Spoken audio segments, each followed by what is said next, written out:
तो चलिए बच्चा पॉइंटर टू पॉइंटर देखते हैं। सो पॉइंटर टू पॉइंटर से पहले हमने पॉइंटर देखा, तो पॉइंटर को थोड़ा सा रिवाइज करा दूं, लास्ट लेक्चर के अंदर हुआ था। तो अगर हम इसको देखें तो हमने क्या किया था, एक सिंपल सा नॉर्मल सा एक वेरिएबल हमने डिक्लेयर किया इंटीजर, और उसके अंदर वैल्यू रखी, और उसका आपको पता है कि एक एड्रेस होगा। अब वो एड्रेस आपका पॉइंटर के अंदर स्टोर होगा, ठीक है। तो अब यहाँ पर बात क्या हो रही है, पॉइंटर टू पॉइंटर के अंदर a variable that store the memory address of another pointer. तो यानी कि किसी दूसरे पॉइंटर का एड्रेस, बिल्कुल।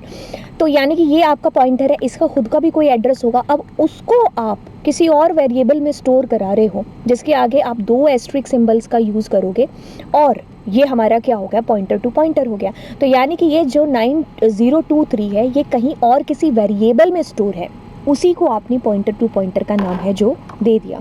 वैसे तो ये इतने ज़्यादा इससे सवाल आते नहीं हैं, बट फिर भी अब हम पॉइंटर कर ही रहे हैं तो इस कंसेप्ट को थोड़ा सा ज़्यादा क्लियर कर लें। तो अब ये वाली चीज़ है जो, चलिए देखते हैं यहाँ पर प्रैक्टिकल करके। अब अपने क्या करते हैं, एक कैरेक्टर ले लेते हैं, ठीक है। सो कैरेक्टर के अंदर सी, और मैंने एक वैल्यू दिया, जैसे मैंने दे दिया इसके अंदर पी वैल्यू दे दिया, ठीक है। अब कैरेक्टर है तो कैरेक्टर पॉइंटर आपको बनाना पड़ेगा, तो इसका पॉइंटर बना लिया पी, पीटीआर कोई भी नाम दे सकते थे, और उसके अंदर मैंने इसका एड्रेस रख दिया सी का, ठीक है। तो मेरे पास में क्या होगा, सी का एड्रेस इसके अंदर चला गया, तो ये मेरा क्या हो गया, एक पॉइंटर हो गया। अगर आप इसको प्रिंट एफ करोगे और आपने कहा कि मुझे %d वैल्यू चाहिए प्रिंट करनी है, आपने अगर वैल्यू प्रिंट करनी है, आप कह रहे हो कि मुझे सी की वैल्यू प्रिंट करनी है, सी के अंदर क्या है, तो सी के अंदर पी है। अब सेम चीज़ आप ऐसा करा सकते हो, किससे, जो कि अभी तक आपको पता चल ही गया होगा। अगर मैं स्टार पी करूँगी तो स्टार पी करने से मेरे पास में पी प्रिंट हो जाएगा, ठीक है।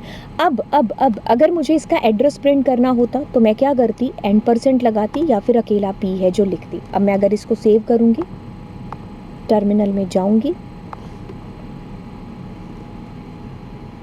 सो देखिए मेरे पास में एक एड्रेस है जो यहाँ पर प्रिंट होकर के आ रहा है, सॉरी %d आ रहा है, तो मुझे यहाँ पर p लगाना चाहिए, ठीक है। तो इसमें हमें एक हेक्साडेसिमल नंबर है जो प्रिंट होकर के आएगा, ठीक है। तो आप u भी लगा सकते हो। u से क्या होगा कि वो जो एड्रेस है ना, जो अजीब सा दिखाई दे रहा है, तो वो आपको इंटीजर में दिखाई देगा, ठीक है।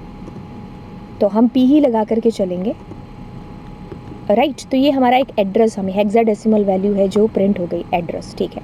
और अगर मुझे इसका भी एक पॉइंटर और बनाना है, तो मैं क्या कर रही हूँ, कैर पॉइंटर बनाती हूँ। तो मैंने क्या कर दिया, $, और मैंने इसका नाम पीपी दे दिया, और इसके अंदर मुझे क्या रखना है, पॉइंटर का एड्रेस रखना है, ठीक है। तो मैंने ऐसे कर दिया। अब मैं क्या करती हूँ, Ctrl+C एंड Ctrl+V, ठीक है। तो यहाँ पर मेरा $p है जो प्रिंट होगा। अब मैं अगर इसको सेव करूँगी, टर्मिनल के ऊपर जाऊंगी, तो मुझे क्या डिस्प्ले होने वाला है, यहाँ पर देखिए। पहले आपके पास में ये जो आपने मार्क्स लिया था ना, मार्क्स लिया था नहीं, आपने सी लिया था, तो सी का एड्रेस है। तो आपने जब पॉइंटर के अंदर उसका एड्रेस रखा तो उसको पॉइंटर के थ्रू प्रिंट कराया। अब पॉइंटर का एड्रेस कुछ ये आपके पास में है जो आ रहा है, ठीक है। सो पॉइंटर टू पॉइंटर, यानी पॉइंटर का भी एड्रेस किसी और वेरिएबल के अंदर स्टोर कराना, that is called pointer to pointer. I hope ये चीज़ क्लियर हो गई होगी। तो चलिए फिर मिलते हैं आपको नेक्स्ट लेक्चर के अंदर, एंड तब तक दोस्तों के साथ में इस प्लेलिस्ट को ज़रूर शेयर कर देना। और चलिए फिर, बाय बाय बच्चा, गॉड ब्लेस यू।